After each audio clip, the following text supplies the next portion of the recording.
Okay, now we move on to midfield, and this is interesting because there is a disagreement in my team for obvious reasons.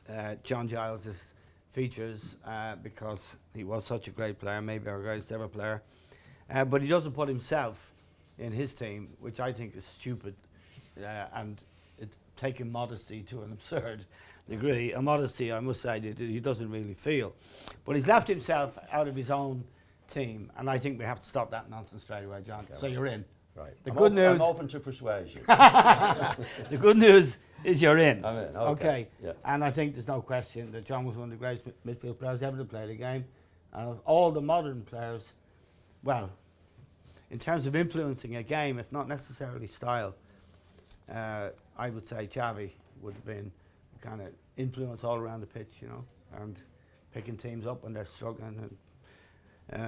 So I think no doubt John should be in it. And I don't think there's any doubt either that Roy Keane should be in the team. I think he was a great warrior, great leader, scored goals, important goals in big matches. Juventus memorably in the Champions League semi-final when United were on the floor. He's a great player, John. Yeah, yeah. Would you like to play with him? Yeah, yeah. I think he's one of the greats. Mainly because of his attitude. He wasn't gifted like Bobby Charlton and some other people, but his attitude in every match, always going, urging people on, as Eamon said, a leader, and I think he's made himself a great player because of the contribution he made in that particular way. Now you'd want Keane in the trenches, would you? Yeah, I mean, now you'd have been, and this is a serious question, not a wind-up question, like you and him would have had a lot of the same leadership qualities in terms of wanting to be the dominant force in terms of the tempo the team played at. How would you manage that, do you think? No problem. I think there's no problem with that. I mean, you can't have too many leaders on the pitch. They complement each other. Yeah. You share the load. So you get it out of the way when he wants to do it? You combine with each other because there's different positions. You don't all go into the same position all the time. Yeah. If he went to a certain, you take over another position. You relate to each other in that particular way. Yeah. And that's how you have a partnership. So you can't play with anybody that's too good. Okay. I mean, just in passing now, because John has been elevated, Ray Houghton, who he picked, has to go. But Roy is in.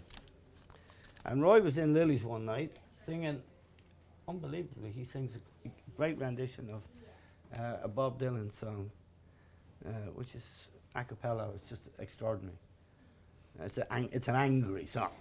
Now, no disagreement about Liam Brady. Again, not just in an Irish context, which is true of all of those players actually, in any context, one of the great players of the modern game. Yeah, terrific. He was a terrific player. Wonderful skill, left-footed, could go past people, good vision, and he was a real natural player.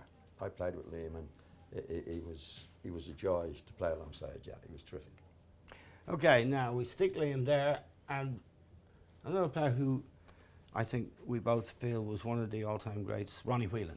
And Ronnie, again, a bit like, doesn't quite get the credit, does he, Ronnie? No. Because he was in a star-studded Liverpool team as well. Yeah, he was with Dalglish and Rush. Souness and Rush and Hansen, all these great players. But Ronnie was great asset to Liverpool. Souness was controlled in the middle of the field. Ronnie could do his stuff and score goals, defend well. No, Ronnie was a terrific player. Yeah. And captained Liverpool to win the title in, I think it was 1990, when Jack bombed him out of the Irish team because he didn't like Ronnie's style, which is an interesting historical fact that not many people remember. Now that midfield, I think, would have matched up to any midfield there's ever been. And that I'm including Brazil, Barcelona, Real Madrid, and all the midfields that you can think of. And there's not, I think if you went back to the whole history of, I don't know whether John agrees, of England, who are always saying what great players they had even in the past. I don't think they've ever had 9 players, 8 players outfield that could match that. No, well, they had a lot of great players. Bobby Charlton, of course, would have been in. Yeah, Bobby Moore, Ray Wilson, the World Cup we team. wouldn't have topped them. No, I think we would have beat them. Well, that's not bad, is it? No, A little no. country, you know, and we were even littler in those days when all these great players were produced. You know? And I'm looking at them now. only Mark Lawrenson not a native. All the others native. So this is without the sort of what they call the people who came in on the grandfather or the granny rule. So no dead grannies yet.